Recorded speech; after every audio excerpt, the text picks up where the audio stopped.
संगीत अपने आप में एक ईश्वरीय वरदान है जो संतप्त, दुखी और पीड़ित इस विश्व में एक क्षण भर के लिए ही सही सुख और आनंद का एक बहाव, एक प्रवाह पैदा करता है।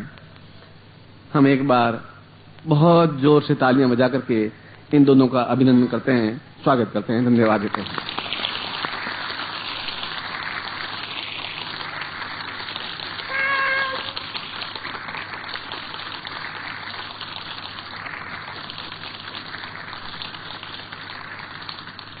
और मैं चाहता हूं यह संभव हो सकेगा या नहीं, मैं नहीं कह सकता, मगर होली के अवसर पर एक विशेष कार्यक्रम जोधपुर में होगा और जन्म शताब्दी के अवसर पर भोपाल में होगा। उसमें भी अगर ये समय निकाल सकें और वहां के लोगों को भी बनारस घराने का एक प्रवाह दे सकें तो हम सब लोगों को अत्यंत प्रसन्नता होगी और मुझे विश्वास है कि ये मेरे अनुरोध को स्वीकार करेंगे। इसीलिए मैं इनको आशीर्वाद और कल्याण की कामना करता हूं। धन्यवाद।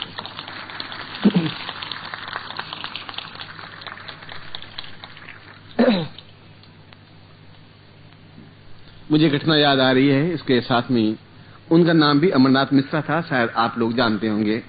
ये आज से 40 साल पहले की बात है। और उन्होंने यहाँ एक विद्वत परिषद या विद्वानों की एक सभा हुई थी। संस्कृत के उच्च कोटि के विज्ञान और विद्वान थे। उनमें से आधे से ज्यादा लोगों को तो चारों वेद कंठस्थ थे और संगीत और शास्त्र का मिला जुला एक स्वरूप था। उसमें उच्च कोटि के योगी भी थे और नृत्यकार भी थे, विद्वान भी थे और संगीतकार भी थे।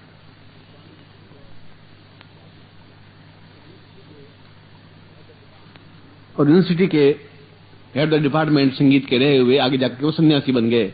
उनका नाम भी अमरनाथ मिश्रा था और संगीत बाबा के नाम से फिर वो बड़े मशहूर हुए, यहाँ के लोग उनको जानते हैं।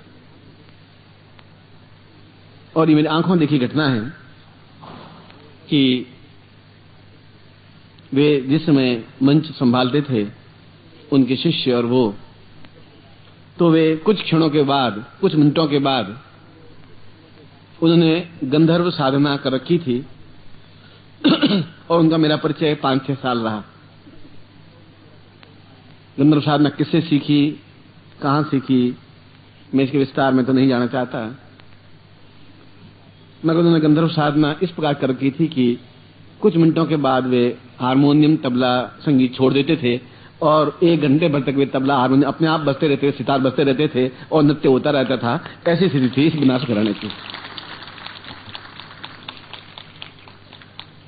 जैसा कि उन्होंने बताया कि काशी नगरी विद्वानों की नगरी है, योगियों की नगरी है, संगीतकारों की नगरी है, विद्वानों की नगरी है और साधनाओं की नगरी है। ऐसा ही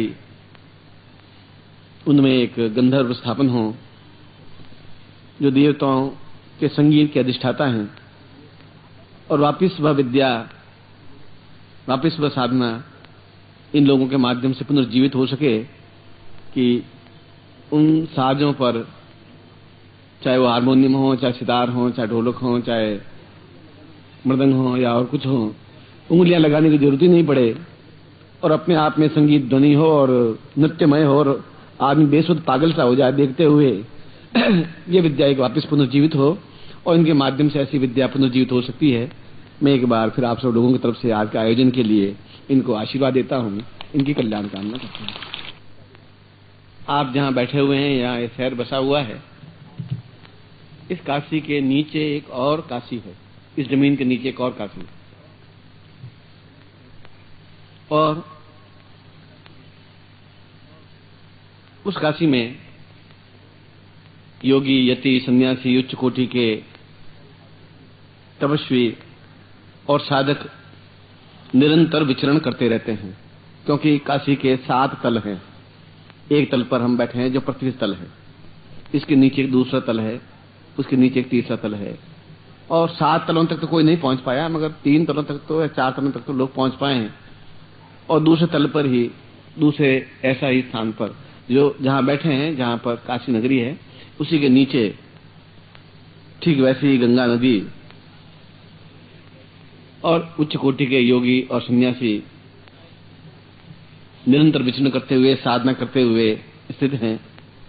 आपको सौभाग्य मिले और इन 3 दिनों में ही कोई ऐसा प्रयोग हो जाए कि आप इस नगरी के नीचे, इस काशी के नीचे जो दूसरी देवत्व नगरी है, काशी है, वहां के योगियों यतियों के दर्शन कर सकें और जीवन को पवित्र और दिव्य बना सकें। ऐसा ही इन 3 दिनों में कुछ ऐसा हो जाए जो अपने आप में जीवन की यादगार बन जाए। ऐसा ही चाहते हैं, ऐसा ही कुछ करना चाहते हैं।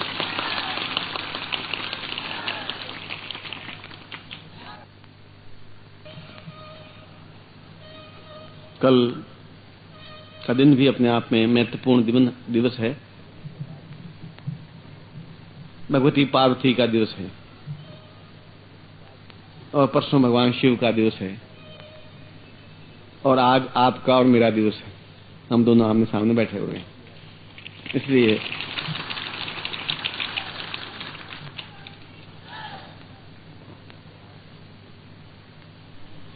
आप महान विद्वान तो हैं, इसमें तो कोई दो राय नहीं, और बड़े उच्च कोटि के योगी यति सन्यासी भी हैं, मगर जयकार बोलने में बड़े कंजूस हैं। इसलिए श्रीवास्तव कहता हूँ 11 बार इनको हर हर महादेव बुलाए तो कुछ मालूम पड़े। शिव जी को आंख खुले भांग पिए हुए हैं, तो 11 बार बुलाए बहुत जोर से, तब कुछ चेतना आएगा।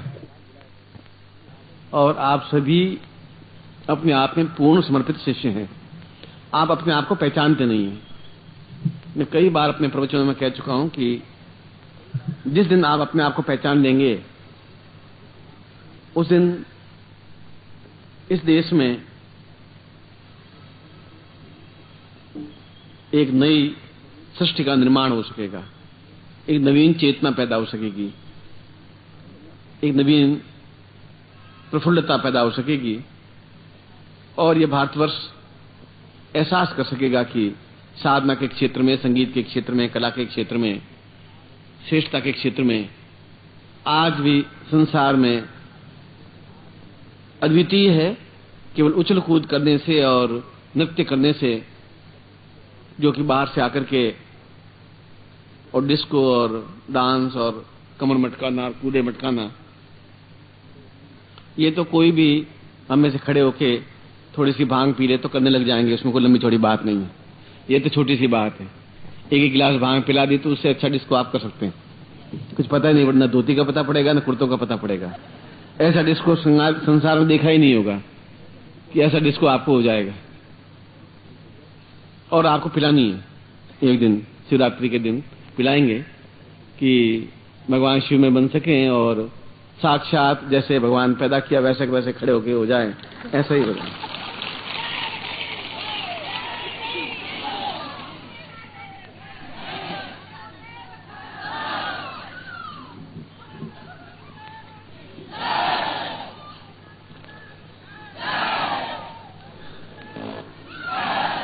और उससे पहले ये जरूरी है कि हम अपने स्वरूप को विराट आकार दे सकें, विराटता दे सकें। यदि आपने ये एहसास कर लिया, ये दृढ़ कर लिया, ये विचार कर लिया, ये चिंतन कर लिया, जैसा अभी मैंने बताया कि मैंने उस क्षणों को भी देखा है कि जहां नृत्य हो रहा है और सारे वाद्य यंत्र अपने आप में ही बज रहे हैं, उनको हाथ लगाने की आवश्यकता नहीं है। और ऐसी देव ध्वनि, ऐसी संगीत ध्वनि मनुष्य नहीं बजा सकता। वह वही बजा सकता है जिसके अंदर देवत्व स्थापित होता है, क्योंकि नृत्य का प्रारंभ भगवान शिव से प्रारंभ हुआ है। आदि जनक भगवान शिव हैं, जिन्होंने सबसे पहले तांडव नृत्य किया और उससे 14 वर्ण निकले, आई उण रीढ़ लके आंग आंग छाया वरट लण यम गण नम, और उनमें से ही 7 सुर निकले, सारे ग म प ध नि। उस भगवान शंकर को ही यदि हम आदिदेव हैं ही, उनको मान करके जो भी साधना करें, ये अवश्य है कि उनके बीच में एक गुरु होना चाहिए, एक माध्यम होना चाहिए। मगर ये तो क्षण बीतते जा रहे हैं। ऐसे कब क्षण आ पाएंगे कि जब आप अपने क्षेत्र में इतने अद्वितीय बने कि पूरा भारतवर्ष आपके नाम पर झूम उठे, एहसास कर सके, महसूस कर सके कि आपकी पर्सनैलिटी है, आपका ज्ञान है, आपकी चेतना है। जिस क्षेत्र में भी है उस क्षेत्र में आपके समान फिर दूसरा है ही नहीं। ऐसा आप बन सकें, उस दिन शायद मुझे सबसे बड़ा संतोष मिलेगा, उससे सबसे बड़ा आनंद मिलेगा, उससे पूर्ण तृप्ति मिल पाएगी।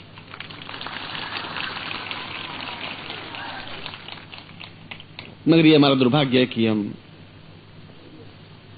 समझते नहीं हैं, ज्ञान और चेतना होते हुए भी एहसास नहीं कर पाते। न भगवान शिव को शिव समझ पाते हैं, न देवता को देवता समझ पाते हैं, न गुरु को गुरु समझ पाते हैं, न अपने आप को अपने आप में समझ पाते हैं। हम एक अजीब सी लय में बढ़ते जा रहे हैं, और जब तक यह पकड़ नहीं होगी आप में,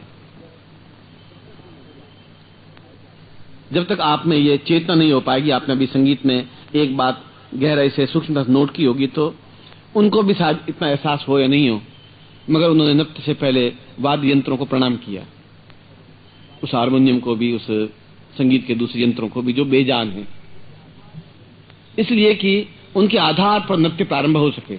उन्होंने पहचाना कि ये चीज है जिसके माध्यम से हमारे पैर उठ सकते हैं,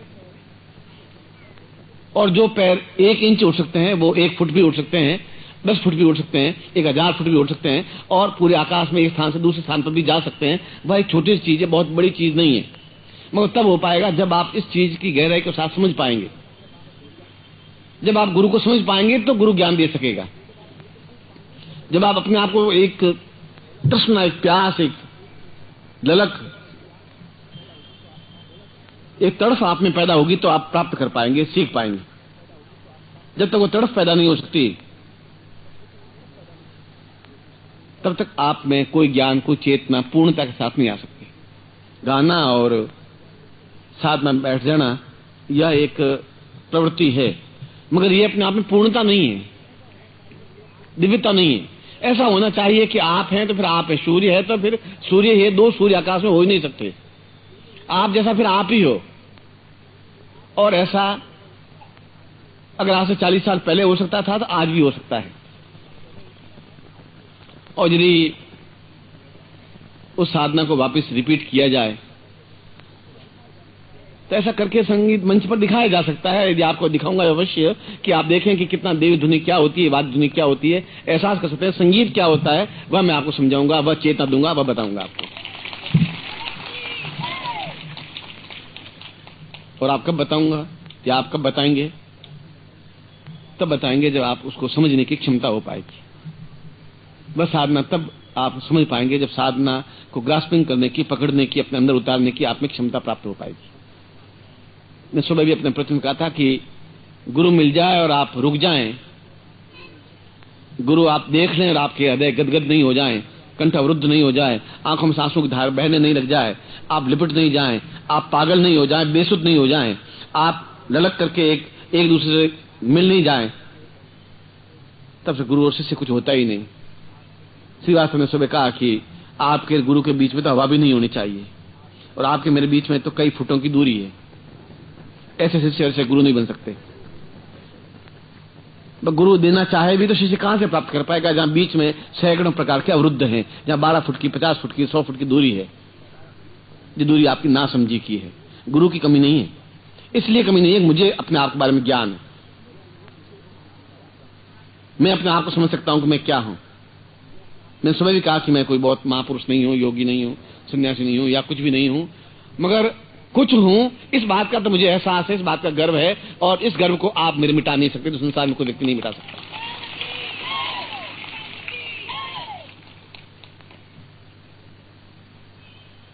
कभी ऐसे क्षण आए जब आपके पांव रुके नहीं, फिर आपकी आंखें भीगने से बचे नहीं, फिर आपके कंठ अवरुद्ध हो सकें, गदगद हृदय हो सके, फिर आप पागल हो सकें एक गुरु को देखते ही।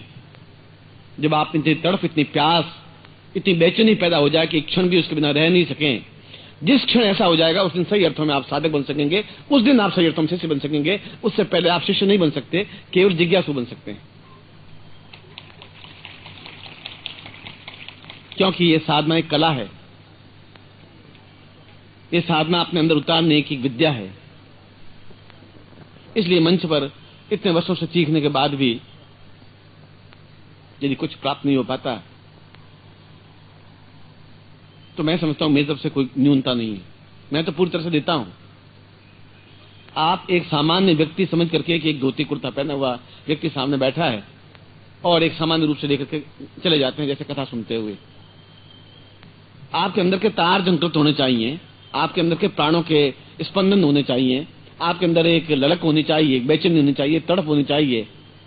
और तड़प के बिना और बेचैनी के बिना ये जीवन भी अपने आप में बेकार है, बेकार है। इस जीवन का फिर अर्थ भी क्या है? फिर जिंदा जिए, 100 साल जिए, 50 साल जिए, वो फायदा भी क्या हुआ? धूं करती लकड़ी जले और 25 साल जले, वो कोई फायदा नहीं है। एक बार भड़क करके जल जाए तो रोशनी पैदा होगी, चाहे एक क्षण के लिए भी होगी, मगर रोशनी अपने आप में काफी दूर तक फैलेगी। ये ऐसा तभी हो सकता है जब आपका सारा शरीर अपने आप में गुरुमय बन सके, एक एक छिद्र, एक एक प्राणस चेतना, एक एक भावना, और एहसास कर सके कि अगर हमें एक सिस्टमेटिक एक तरीके से कुछ दे रहे हैं तो उसका एक लय है, ताल है। एकदम से सब कुछ प्राप्त नहीं हो सकता, उसके एक तरीके से ही वो सब कुछ प्राप्त हो सकता है। इन 3 दिनों में, इन 2 दिनों में मैं अपनी तरफ से तो वही उपाय करता जा रहा हूं और आप प्रयोग करते जा रहे हैं, कई वर्षों से करते जा रहे हैं और शायद अगले जीवन में भी आप प्रयोग करते रहेंगे और उसे अगले जीवन में भी प्राप्त करते रहेंगे। मुझे ये समझ नहीं आ रहा है कि ये सिलसिला कब मिट पाएगा, कैसे मिट पाएगा? ये कब तड़फ आपकी पैदा होगी, कब बेचैनी पैदा होगी, कब उनको गुरु को देखते ही आप रह नहीं पाएंगे, कब आपकी आंखों में सांसों की धारा बहने लग जाएगी, कब आपके मस्तिष्क उनके चरणों से लिपट जाएंगे, कब अपने आप में आप बेचैन तड़फ से युक्त हो जाएंगे? ऐसा क्षण कब आएगा? और यदि ऐसा क्षण नहीं आया तो फिर आपके बीच में तो हजारों हजारों मील की दूरी है, आपके ज्ञान में और मेरे ज्ञान के बीच में। वह भावना, वह चिंतन, वह क्षण आ सके, क्योंकि जीवन का सबसे मधुर संगीत बेचैनी है, तड़फ है। इससे ऊंचा कोई संगीत नहीं है, उससे ऊंची कोई साधना नहीं है, उससे ऊंचा कोई मंत्र नहीं है। राधा ने कोई मंत्र सीखा नहीं था, पर एक एक क्षण वह बेचैन थी, तड़फ में थी। मीरा ने कोई मंत्र जाप नहीं किया था, पर एक क्षण भी महल से उतरते समय क्षण सोचा नहीं उसने। हम घर से बाहर निकलते समय 10,000 बार सोचते हैं, और महलों से नीचे उतर गई अपने आप में एक राजकुमारी। उसने इस बात को नहीं सोचा कि मेरे ससुर राणा सांगा क्या करेंगे, कैसे कहेंगे, क्योंकि उसके हृदय में एक प्यास थी, प्रेम था, एक तड़प थी। और लोगों ने कहा, सांगा ने कहा कि तुम क्या कर रही है? उसने कहा कि सूली ऊपर सेज पिया की, अब जैसे मिलना होगा मिल जाएंगे, मैं ठेर सूली के ऊपर है और सूली के ऊपर चढ़ना पड़ेगा मुझे, और तुम्हारे गुरु भी उतनी ऊंचाई पर हैं जहां पांव छिल सकते हैं, पांव में से खून बह सकता है, रुधिर हो सकते हैं, लहूलुहान पैर हो सकते हैं, मगर उससे जो प्राप्त हो पाएगा, वह तड़फ जो पैदा हो सकेगी, वह बहुत कम लोगों में पैदा हो सकेगी। तब आपके अंदर एक एहसास हो सकेगा, तब आप सही अर्थों में कबीर, सूर, तुलसी, मीरा, शंकराचार्य, विवेकानंद और वशिष्ठ, विश्वामित्र, गर्ग, त्रिकणाथ बन सकेंगे। एक सामान्य मनुष्य बनकर के जिंदा रहना, मर जाना कोई बहुत बड़ी अहम मान्यता नहीं है, कोई राष्ट्रीय घटना नहीं है कि आप पैदा हुए और आप मर गए, ये कोई राष्ट्रीय घटना नहीं है। पांव पसार के समाप्त हो जाएंगे। कभी एहसास किया कि क्यों गुरुदेव बहुत सभाओं में कम आ रहे हैं, क्यों मंच पर कम आ रहे हैं, और जिंदगी जी उनसे कुछ प्राप्त नहीं कर पाएंगे तो फिर कौन देगा? फिर माइकल जैक्सन देगा आपको, फिर इंडियों के कोठे देंगे आपको, फिर इस प्रकार के लोग आएंगे जहां डिस्को देंगे, वो देंगे आपको। फिर एक बार फिर ये देश अंधकार में डूब जाएगा, फिर एक बार शराब के नशे में चूर हो जाएगा और आपको हाथ मिलने के अलावा आपके पास कुछ रहेगा नहीं। इसलिए नहीं रहेगा कि जो कुछ मिलना चाहिए वह मिला नहीं, वह मिला नहीं तो अधूरी तड़फ, अधूरी प्यास, अधूरी बेचैनी जीवन को उत्सर्गता, आनंद नहीं दे सकती। और ये संबंध केवल गुरु और शिष्य के बीच में हो सकते हैं। और शिष्य शब्द का मतलब है चाहे शिष्य हो चाहे शिष्या हो, उसके उम्र का कोई संबंध नहीं होता। उसमें न लोक होता है, न कोई लाज होती है, न कोई शर्म होती है, न कोई या होती है। एक प्रेम है, दीवानगी है, एक अपने आप में एक जुनून है। एक ऐसा जुनून है कि जहां क्या है, कौन है, क्या देख रहा है, क्या हो रहा है, ये अपने आप में कोई अर्थ नहीं रखता, कोई वैल्यू नहीं रख पाता। यदि इतना ही पैदा हो जाए तो भी अपने आप में जीवन बहुत कुछ प्राप्त हो सकेगा। आप में ऐसी तड़फ पैदा हो, आप में ऐसा दर्द पैदा हो, बेचैनी पैदा हो, हर क्षण आपके हृदय में एक ऐसी चिंगारी पैदा हो कि मैं गुरु के बिना नहीं रह सकता, संभव नहीं है, मेरे पांव रुक नहीं सकते। मेरी आंखें उनको स्मरण करते ही आंसू से भीग जाती है, मेरे पांव थिरकने लग जाते हैं, मेरा शरीर बेचैन होने लग जाता है। यह एहसास एक शिष्य और गुरु के बीच में आवश्यक, जरूरी है। और जब यही एहसास हुआ तो भगवान शिव ने भी अपने आप में पूर्ण रूप से एक नृत्यमय बन गए।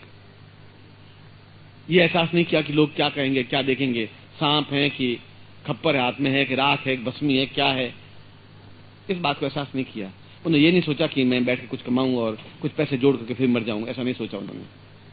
और आज हजारों हजारों लोगों की एक आत्मा है, दिव्यता है, चेतना है, एक प्रफुल्लता है, एक विश्वनाथ है। हम इंद्र को तो याद करेंगे नहीं, करें शायद ही करते होंगे, उनके मंदिर हैं कि नहीं हमें मालूम भी नहीं। भगवान शिव के मंदिर तो जगह जगह पर हैं। क्यों हैं? इसलिए कि उनके हृदय में एक ऐसी तड़फ थी, बेचैनी थी कि सती को अपने कंधे पर लेकर पूरे संसार में घूमते रहे, पूरे आर्यावर्त में घूमते रहे। एक जुड़ाव था।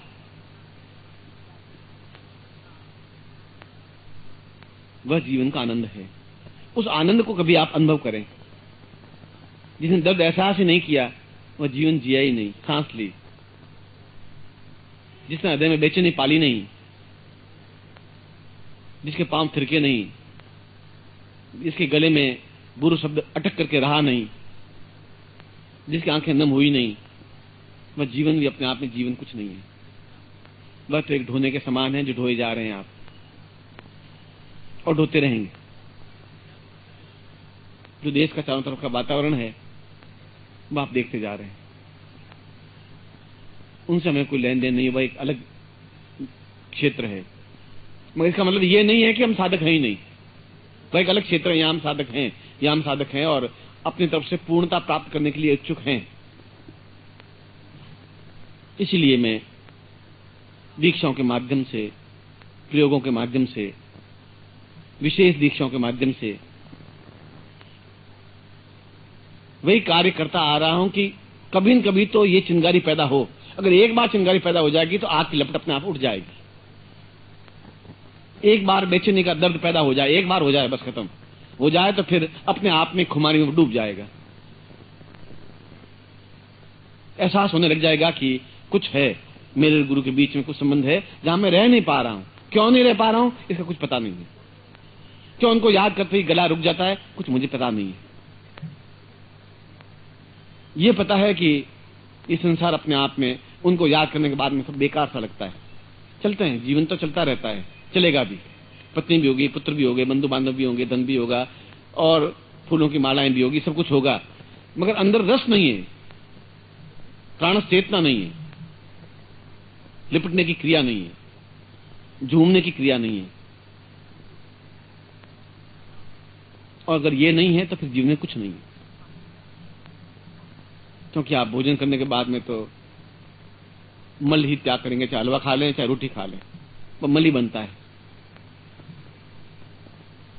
उस शरीर में अपने आप में क्या विशेषता हो गई? तो हलवा खाने के बाद भी मल बनता है, रोटी खाने के बाद भी मल बनता है, गेहूं की रोटी खाएं तभी मल बनता है। उस शरीर की क्या विशेषता है कि जहां डॉक्टर लोग खोदते जा रहे हैं उसमें से 1000 तरह की बीमारियां निकलती जा रही है, वो शरीर क्या है? कभी यहां से खोदेंगे, कभी यहां से इंजेक्शन लगाएंगे, कभी यहां चीर फाड़ करेंगे, कभी पेट चीरेंगे, कभी हाथ चीरेंगे, और उसके बाद भी ये कहेंगे कुछ समझ नहीं आ रहा है, क्या कहां तकलीफ क्या है। उनका कुछ एहसास नहीं होता है। विज्ञान कुछ नहीं कर सकता है, मनुष्य में आनंद दे ही नहीं सकता, पूर्णता नहीं दे सकता, उनके बस की बात है ही नहीं। शरीर को 1000 जगह से खोदने के बाद उनको मिला कुछ नहीं। हजारों जगह ऑपरेशन किए गए उनको, सैकड़ों लोगों ने ऑपरेशन करवाया, हार्ट के ऑपरेशन अलग करवाए, पेट के ऑपरेशन करवाए, अपेंडिक्स के ऑपरेशन करवाए और शरीर को साथ तोड़ फोड़ करके समाप्त कर दिया। उसके बाद भी विज्ञान को कुछ नहीं मिल पाया, मिल भी नहीं सकता। वह मिल सकता है केवल साधनाओं के माध्यम से, क्योंकि मैंने विज्ञान को भी पढ़ा है, ज्ञान को भी पढ़ा है, दोनों को देखा है। मैं संन्यास को भी देखा है और मैंने गृहस्थ को भी देखा है, दोनों को देखा है। मैंने उच्च कोटि के संगीत को भी सुना है और घटिया स्तर के संगीत को भी सुना है और दोनों बार तालियां बजाई। मगर अगर संगीतकार हैं तो फिर अद्वितीय बने, शिष्य बने तो फिर आप अद्वितीय बने, साधना करें तो फिर अद्वितीय साधना करें। कुछ ऐसा करें जो आपका नाम सार्थक बन सके। आपके मरने के बाद फिर जीवन का कोई अर्थ, कोई मूल्य, कोई वैल्यू, कोई विशेषता है ही नहीं।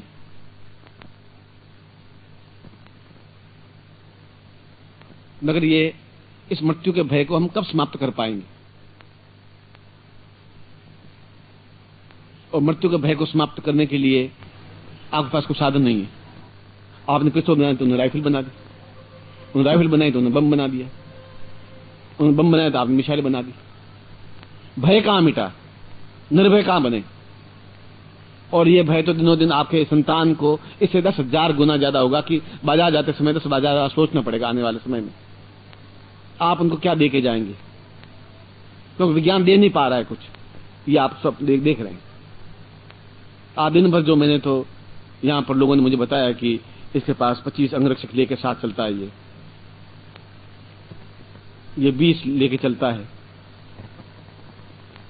ये कैसा जीवन जो सुचिंता से घूम ही नहीं सके, निर्भयता से गंगा स्नान नहीं कर सके, निर्भयता से हर हर महादेव नहीं बोल सके, ये भययुक्त जीवन क्या काम का है? और ये भय मुक्त जीवन,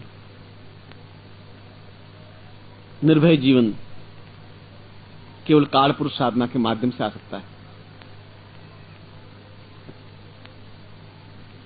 इसलिए आज मैं महामृत्युंजय प्रयोग करवा रहा हूं,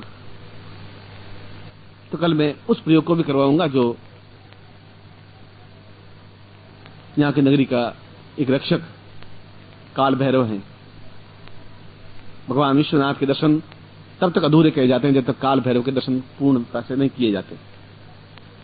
ऐसा क्यों कहा गया कि काल पुरुष के दर्शन, काल भैरव के दर्शन होने ही चाहिए?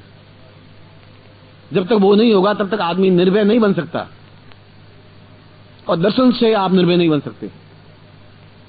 वह तो अपने आप में समाहित होने की क्रिया होनी चाहिए। हम हाथ जोड़ दें काल भैरव को, बस उससे तो क्या हो पाएगा? मैं आपको खुदा कहूंगा, आप मुझे अल्लाह कह दें, बस कहते वह जीवन नहीं है। कुछ ऐसा हो कि निर्द्वंद निश्चिंत भाव से वापस बढ़ सकें। कौन बढ़ेगा? मेरे शिष्य बढ़ सकेंगे जो आप मेरे सामने बैठे हैं, इसके अलावा और कोई नहीं बढ़ सकेगा। दूसरों में हिम्मत क्षमता नहीं है।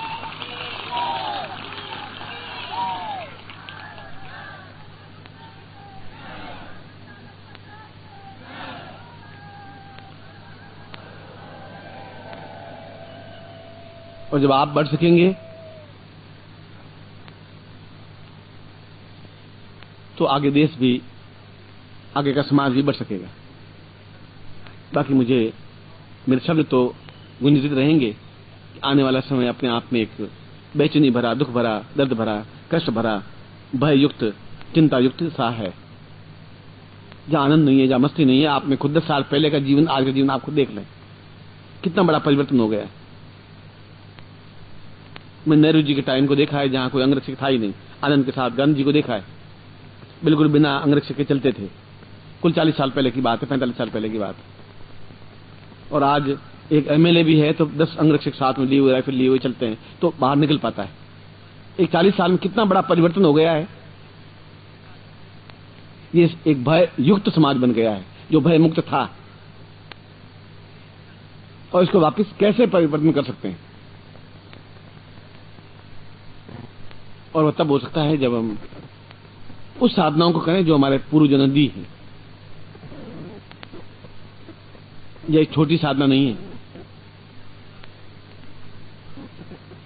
क्योंकि ये एक बड़ी उग्र और प्रचंड साधना है जो अंदर का सब कुछ, कई कई जन्मों के जो पाप कई कई जन्मों के जो श्राप हैं, कई कई जन्मों के जो हमारे न्यूनता हैं, कमियां हैं, जो हमने गालियां बोली होंगी, जो हमने झूठ बोला होगा, जो मक्कारी की होगी, छल किया होगा इस जीवन में, उससे पहले जीवन में, उसको भस्म कौन कर पाएगा?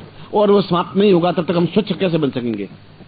वो काल भैरव के माध्यम से बन सकते हैं और कोई साधना है ही नहीं। निर्मल बन सकेंगे तभी तो बहुत कुछ प्राप्त हो सकेगा। अंत उनको काशी नगरी का दंड नायक क्यों कहते?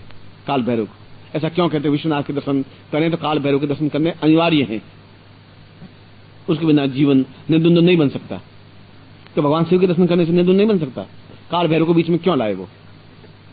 इसलिए कि इसके पहले का जीवन भी हमारा इतना ही अधूरा था, उससे पहले का जीवन भी इतना ही अधूरा था। वह जीवन अधूरा कौन कैसे मिटेगा? और समय तो बीतता जा रहा है। वह केवल हम पूर्ण रूप से गुरु के चरणों में लिपटने से हो सकता है। आपने अभी गुरु शिष्य का मधुरता देखी नहीं, प्रेम देखा नहीं, एहसास नहीं किया। आपने प्रेम किया ही नहीं, आपने नकली प्रेम किया। आपके कभी तड़फ पैदा हुई नहीं, आपके हृदय में जज्बात नहीं पैदा हो सके, नहीं हो सकेंगे। तो कालिक भरी दीवारों पर सफेदी नहीं पैदा की जा सकती।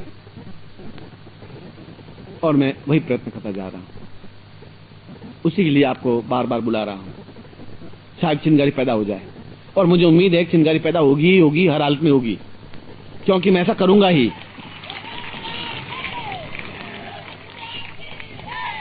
जब जीवन के हर क्षेत्र में मैं पूर्णता के साथ सफल रहा हूं, चाहे वह साधना का हो, चाहे साहित्य का क्षेत्र हो, चाहे संगीत का क्षेत्र हो, चाहे विद्या का क्षेत्र हो, चाहे तंत्र का हो, चाहे मंत्र का हो, चाहे योग का हो, चाहे दर्शन का हो, चाहे मीमांसा का हो, अगर उन सब में मैं अपने आप में पूर्णता प्राप्त की है, सफलता प्राप्त की है, तो इस बार भी इस परीक्षा में भी पूर्णता और सफलता प्राप्त करूंगा कि आपको चिंगारी नहीं, सूर्य समान बना करके ही छोड़ूंगा, हर हालत में बना कर छोड़ूंगा ही छोड़ूंगा।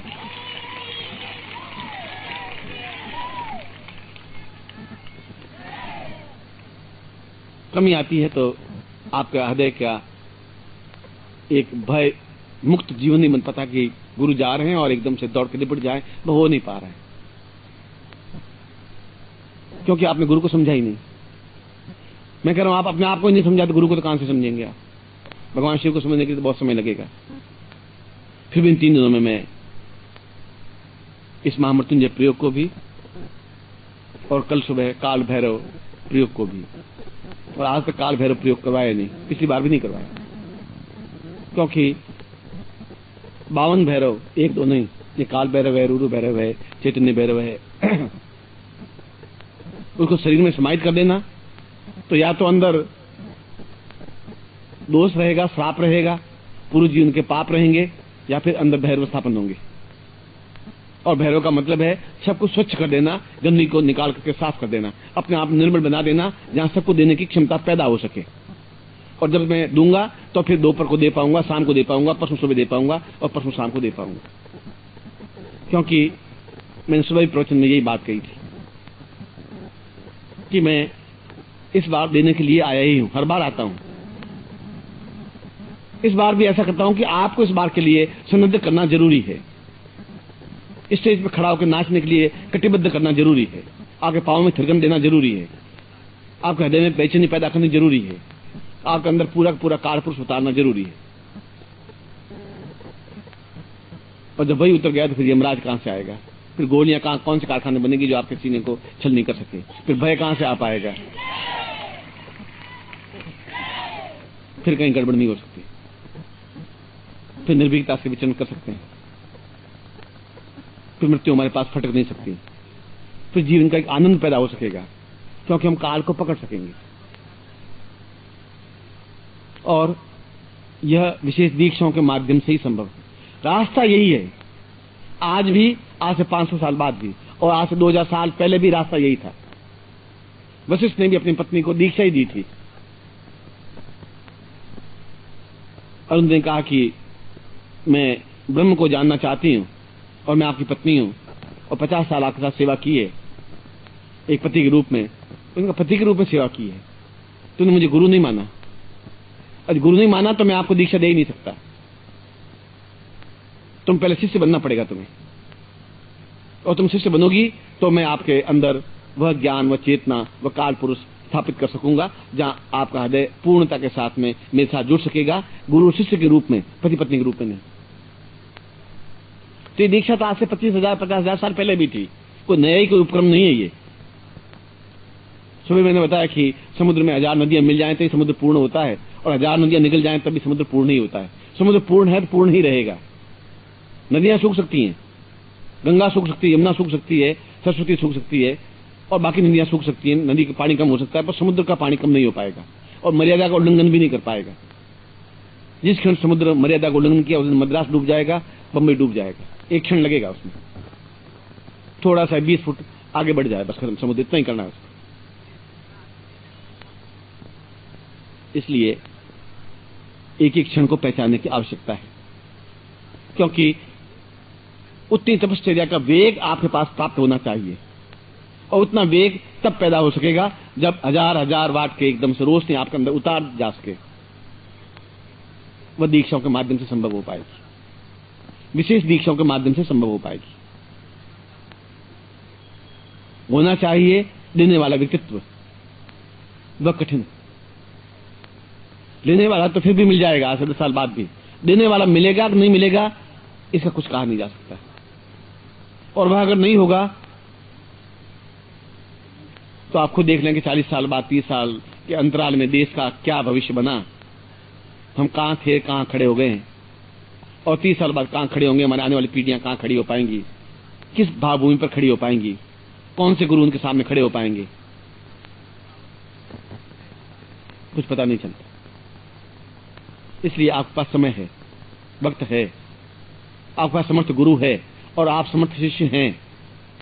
आपके और मेरे बीच में एक संबंध है, प्राणों का संबंध है, तड़फ का संबंध है, बेचैनी का संबंध है, रुकने का संबंध नहीं है, और रुकने के लिए अब जगह भी नहीं है। अब धीरे धीरे चलने की अब हमारे पास समय नहीं बचा है। अब तो एक वेग के साथ बहने की जरूरत है। अगर बीच में पेड़ टूट जाएंगे, गिर जाएंगे, पत्थर आएंगे तो टूट जाएंगे, समाप्त हो जाएंगे, मगर एकदम पूरे वेग के साथ बहना ही पड़ेगा। घर अपनी जगह है, पत्नी अपनी जगह है, पति अपनी जगह है, बंधु बांधव सब कुछ है, अपनी जगह पर हैं। हम उनको छोड़ नहीं पा रहे हैं, छोड़ नहीं रहे हैं, छोड़ेंगे भी नहीं। मगर हम अपने आप के लिए क्या कर रहे हैं, ये हम नहीं सोच पा रहे हैं।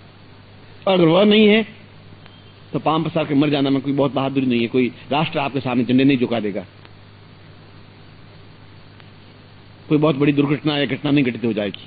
पैदा हुए तभी कोई घटना घटी नहीं थी, कोई राष्ट्रीय इवेंट नहीं, नेशनल इवेंट नहीं बन पाया था, मगर बन सकता है, एहसास कर सकता है। एहसास तब कर सकता है जब आपके अंदर 1000 सूर्य स्थापित हो सके। खैर, ये तो मैं कल काल भैरव प्रयोग के बाद ही उन विशेष दीक्षाओं के माध्यम से, और विशेष दीक्षाओं का मतलब है आपके मन की इच्छा हो और वह दीक्षा आपको प्राप्त हो, उसको विशेष दीक्षा कहते हैं। आपके मन की इच्छा हो, आप चाहे कि ये हो और वही हो। मेरे अंदर 1000 सूर्य पैदा हो और वही हो जाए, मेरे अंदर तड़फ पैदा हो और हो जाए, मैं गुरु से एकाकार हूं और वह हो जाए, ये हो जाए, इसको विशेष दीक्षा कहते हैं। ये सामान्य शब्द नहीं है, ये सामान्य ध्वनि नहीं है। अगर ये नहीं है तो फिर आपका जीवन भी नहीं है, तो फिर आपको गुरु की जरूरत है ही नहीं। तब आपको फिर नौकरी की जरूरत है, तब आपको एक चांदी की चंद ठीकरों की जरूरत है, थोड़े पैसों की जरूरत है, तब आपको लालसा, धोखा, विश्वासघात, देने और लेने की जरूरत है। ये जीवन कोई काम का भी नहीं है, ये मस्ती भरा जीवन नहीं है, खुमारी भरा जीवन नहीं है, ये मैलों से उतरने वाला जीवन नहीं है, ये सबको छोड़ करके फकीर वेश धारण करने वाला जीवन नहीं है। और अगर ऐसा जीवन नहीं है तो उस आनंद को भी प्राप्त नहीं कर सकते, और वो आनंद प्राप्त नहीं किया तो आने वाली पीढ़ी तो प्राप्त कर ही नहीं सकती, संभव ही नहीं हो सकता। क्योंकि 40 साल 50 साल पहले सन्यासियों गंगा के किनारे ऐसी कोई जगह नहीं थी जहां 2000 4000 5000 सन्यासी उच्च कोटि के मिले नहीं, ऐसा संभव ही नहीं था। केवल 50-60 साल में क्या डिफरेंस आ गया, इसलिए कि हमने उनकी कद्र की नहीं, और वे जाके जंगलों में जाके रह गए, मजबूर हमने उनको कर दिया, क्योंकि हमने गुरु को पहचाना नहीं, एहसास नहीं किया, हमने उनके चरणों में मंदिर देखा नहीं। भगवान शिव के दर्शन उनके चरणों में भी हो सकते थे, ब्रह्मा के दर्शन हो सकते, विष्णु के दर्शन हो सकते, इंद्र के दर्शन थे, देवताओं के दर्शन हो सकते थे, मगर आपने कभी ऐसा किया इसलिए नहीं कि आंसुओं से उनके पांवों को धोया ही नहीं, पानी से धोया। क्यों? पैदा नहीं हुए, आंसू पैदा कर नहीं सके आप, आपकी आंखें भीग नहीं सकी, आपसे से बन नहीं सके, कमी आप में रही, उनके चरण तो थे ही। शिष्य मैं भी रहा हूं, आप कोई अकेले नहीं रहे, उस दर्द उस महसूस मैंने भी किया है, एहसास और उसकी बेचैनी को एहसास किया है, और आज भी उस एहसास को पाले जा रहा हूं।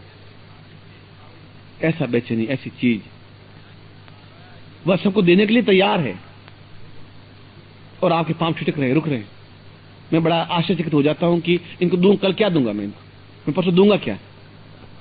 इनके पांव जहां है वहीं रुके हुए हैं। यूजलेस, चीखना चिल्लाना है, बड़बड़ाना बेकार है। ये जैसे हैं वैसे ही रह पाएंगे, और एक मन में वेदना तड़प फिर रह जाती है कि फिर मैं क्या करूं, कैसे करूं, कैसे समझाऊं, कब समझेंगे, कैसे समझेंगे, किस तरीके से समझेंगे। फिर मैंने विश्वास खोया नहीं है। इसलिए कल गृहस्थ जीवन में कहा है कि मृत्योर्भयाम मानव देह देहम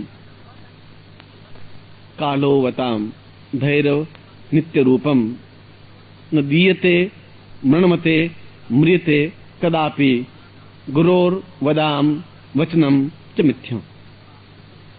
ये शास्त्र ने कहा है कि जो मृत्यु की ओर बढ़े हुए हैं, बढ़ने वाले हैं, उनको काल भैरव की दीक्षा नहीं ली जा सकती, प्रयोग नहीं करवाए जा सकते, नहीं करवाना चाहिए कि बढ़ रहे हैं मृत्यु की ओर, और तुम काल भैरव को हृदय में स्थापन कर रहे हो। ऐसे जीव जो तड़फ रहे हैं बेचैनी में, जैसे कि एक नदी में मेढक और मछलियां तड़फ रही हो, फड़फड़ा रही हो, उनको ऐसा काल भैरव साधना प्रयोग कैसे करवाएंगे आप? इसे गुरु को नहीं देना चाहिए, और मैं कह रहा हूं देना ही चाहिए। मैं ये कह रहा हूं, नहीं क्यों देना चाहिए? आप में कमी है ही नहीं, कुछ दूंगा और आपके 100% दूंगा, कोई रोक नहीं सकता। जो कहा कह दिया लोगों ने।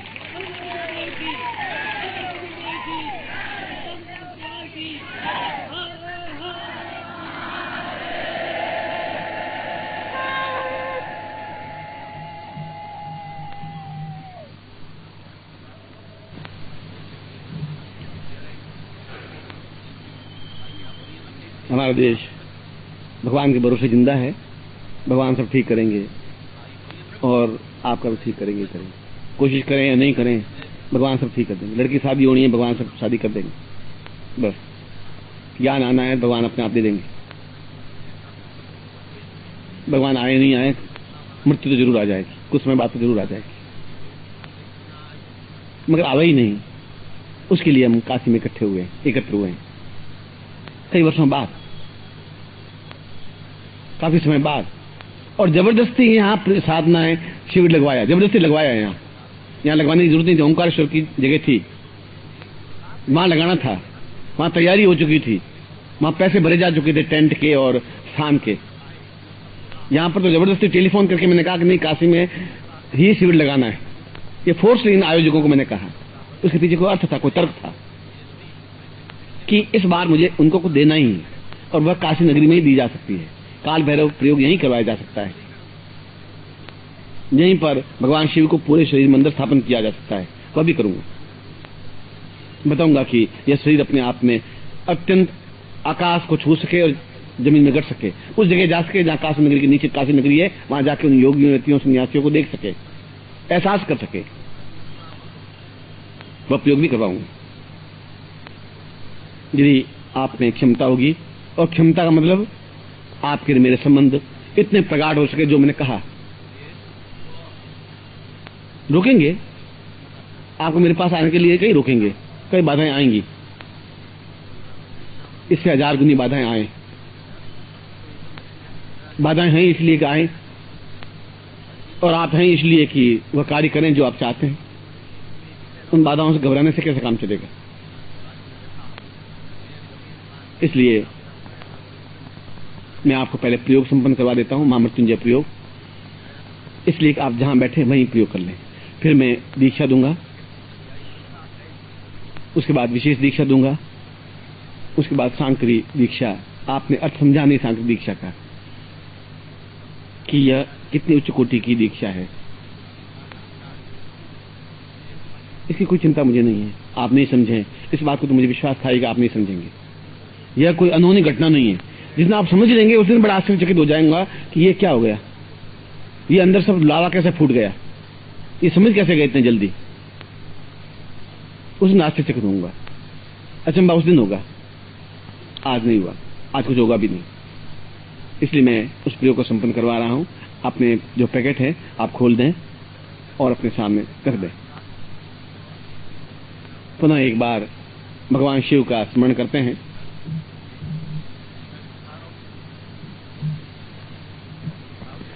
गणपति को स्मरण करने के बाद विघ्नेश्वराय वरदाय सुरप्रियाय लंबोदराय सकलाय जगद्दिताय नागाननाय सिद्ध विभूषिताय गौरी सुताय गणनाथ नमो नमस्ते।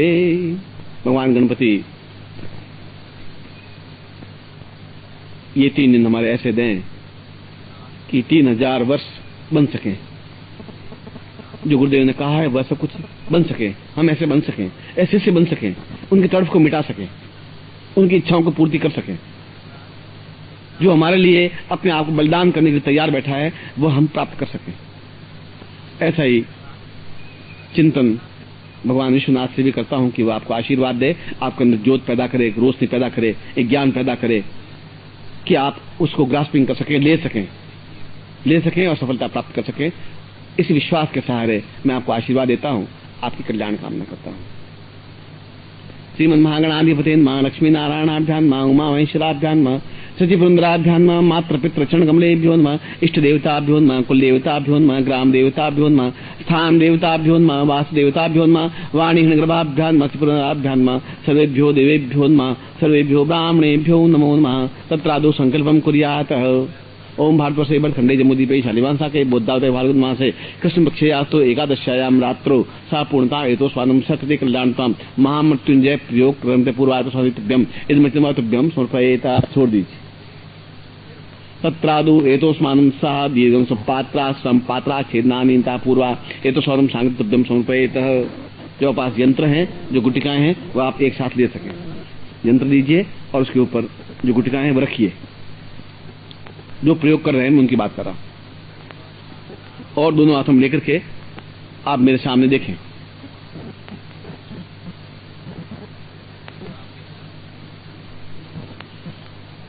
ओम पूर्णाम परिपराम परसपूर्णाम पुनरापतस्काम मूर्जगुम सरकतोः मृत्योर्वाह अता पूर्वा सा चित्तिंजुहोम सा पूर्वा चित्तिंजुहोमृता दीर्घत्वाम दीर्घस्याम तोस्मान् साहसिते सदा वाम परवा पूर्वदाम दीर्घो सा चित्तम पूर्वा सदा सा कल्याणताम दीर्घस्याम तोस्मानं स। अमुक गोत्रोत्पन्नो हम, अपना गोत्र बोलिए। अमुक शर्मा हम पूर्ण महामृत्युंजय प्रयोगान्ते साम पूर्ण संजीवनी सा अमुकम चंडन तम सम बिंदुराम बाम बाम बामदा पूर्वाय तो स्वातम ब्रह्म साम दीर्घो साम दाम दीर्घ स्वातम पूर्वा सा चिंत्यामि कल्याण कल्याण दीर्घा सा समनि सा तब्बम वो ज्योति पूर्णाम द्विपराम पूर्णाता तब्बम वो ज्योति पूर्णा साम दीर्घम दीर्घस्याम तो स्वानम सक्रिय कल्याण तमसा दीर्घस्याम सा तुभ्यम मम समस्त शरीरे मृत्युंजय मृत्यु विजय प्राप्त निमित्तम मृत्युर्भय तो स्वानम सक्रिय कल्याणतम सर्व पात्र छेदनानी साम गुरुमुखेण मंत्र प्राप्त है तो स्वानम संकम संबिंदुरा मर्दय मर्दय मलय मलय जागृत जागे त्रोटे त्रोटे स्फोटे स्फोटोय साम शुद्ध पापूर्णम भवताम दिव्यात्मानं सकृते सदाशिव भवांश दासिदात्रो सा तो स्वानम सक्रिय कल्याणतम दीर्घस्याम दीर्घो वदव्याम ता पूरा सात वो ज्योति पूर्णा विपराम समर्पयेतः समर्पयेतः। इस यंत्र को अपनी आंखों से लगा करके अपने सामने रख दीजिए। अब मैं आपको मंत्र दे रहा हूं, इस मंत्र को मेरे साथ उच्चारण करें। महामृत्युंजय मंत्र वेदों के मंत्र दूसरे हैं, जो वेद में लिखा हुआ है वह दूसरा मंत्र है। त्र्यंबकम जजामहे सुगंधिम पुष्टिवर्धनम उर्वारुकमिव बन्धनान् मृत्योर्मुक्षी यमामृतात्। ये यजुर्वेद का मंत्र है जो आपके सामने कहा है। मैं इतना बड़ा शुद्ध उच्चारण आप कर भी नहीं सकेंगे, जरूरत भी नहीं है, मगर मैंने कहा कि कल से कुछ मैं तांत्रिक प्रयोग संपन्न करवाऊंगा, चाहे काल भैरव से संबंधित हो चाहे कुछ ऐसे हों जो गृहस्थ लोगों के लिए उपयोगी हैं, जो अपनी पत्नी के साथ, बच्चों के साथ, बंधुओं के साथ कर सकें, मंत्र और उसके साथ मिला करके। यह भी अपने आप में महामृत्युंजय मंत्र है जो मैं आपको दे रहा हूं और पहली बार दे रहा हूं। मैं बोलूंगा, आप मेरे साथ बोलेंगे। ओम क्रीम क्रीम महामृत्युंजयाय क्रीम क्रीम ह्रीम फट। ओम क्रीम क्रीम महामृत्युंजयाय क्रीम क्रीम ह्रीम फट। ओम क्रीम क्रीम महामृत्युंजयाय क्रीम क्रीम ह्रीम फट। सा दीर्घो तो स्वानम सात विनोते पूर्वा सा कल्याणतम दीर्घो सा चित्तम पूर्णा तो स्वानम सा मम समस्त नाम पूर्णता प्राप्ता निमित्तम मृत्युर्भय विनिशति मां मृत्युंजय प्राप्ता निमित्तम एतो स्वानम सा मंत्रम दद्यात। आशीर्वाद पठेत। हाथ खोलिए, मैं आशीर्वाद दे रहा हूं। ओम पूर्णाम परिपराम पतसु पूर्णाम पुनः संगामूर्तिगुण शतकृतो पूर्णत्वाम पूर्णमेवाय पूर्णमेवावशिष्यते दीर्घस्याम तस्मान् सकृतिक्लान्तम् आत्मात्मं गिरिजामपि सहस्रा प्राणा शरीरंग्रहम् पूजाते विषयोपभोग रचना निद्रा समाधि संचार पदोपलक्षण विधि स्तोत्राणि शिवां गिरो यद्यत् कर्म करोमि तत्तदखिलं संभो तवाराधनम पूर्णतः संभो तो स्वानम सकृतिक्लान्तम् आशीर्वादम समझते समस्ते वज्रदेते पूर्वाय स्वानम मां मृत्युंजयाय प्रयोगान्ते पूर्ण मृत्युषा मंत्र रूपेण सा चैतन्य रूपेण सामदिगं तुभ्यं समर्पयेतः। ये आप किसी भी हकीक माला से, जिस माला से कभी प्रयोग नहीं किया हो, उसको लेकर के, यह केवल 3 दिन का प्रयोग है और कभी भी आप होली के अवसर पर या होली से पहले, आज 7 तारीख से शिवरात्रि से लगा के होली तक के समय सब इसी प्रकार के हैं और केवल 11 माला 3 दिन तक करनी है। 11 माला 11 माला 11 माला इस मंत्र की। और ये मंत्र शास्त्र जी लिख करके टांग देंगे। इस मंत्र को आप पूरी तरह से लिख दें। आपको एहसास होगा कि वास्तव में वह यजुर्वेद का मंत्र है, त्र्यंबकम यजामहे सुगंधिम, वो मंत्र है अपने आप में, मगर उस मंत्र से कई गुना ऊंचा मंत्र है। ये जो वेद में लिख दिया वो सब कुछ पूर्णता नहीं है, लिख दिया उन्होंने, उनके पास जितना ज्ञान था वो लिख दिया, उसके बाद भी ज्ञान तो बढ़ता ही रहा। वो अपने आप में पूर्ण मंत्र है, मैं जानता हूं चैतन्य मंत्र है। यह भी अपने आप में अद्वितीय मंत्र है, श्रेष्ठ मंत्र है। आप खुद करके देखें, आप में जोश, क्षमता, ताकत, साहस, हिम्मत, हौसला, बुलंदी आपको आएगी और वही हमें चाहिए। ऐसा ही हम चाहें जीवन और ऐसा ही चाहते हैं, इसीलिए मैंने ये मंत्र आपको दिया है जो कि आप तक सीमित रहे, क्योंकि अपात्र को दिया हुआ धन और ज्ञान दोनों ही बेकार चले जाते हैं। इसलिए इस मंत्र का आप पूर्णता के साथ उपयोग करें।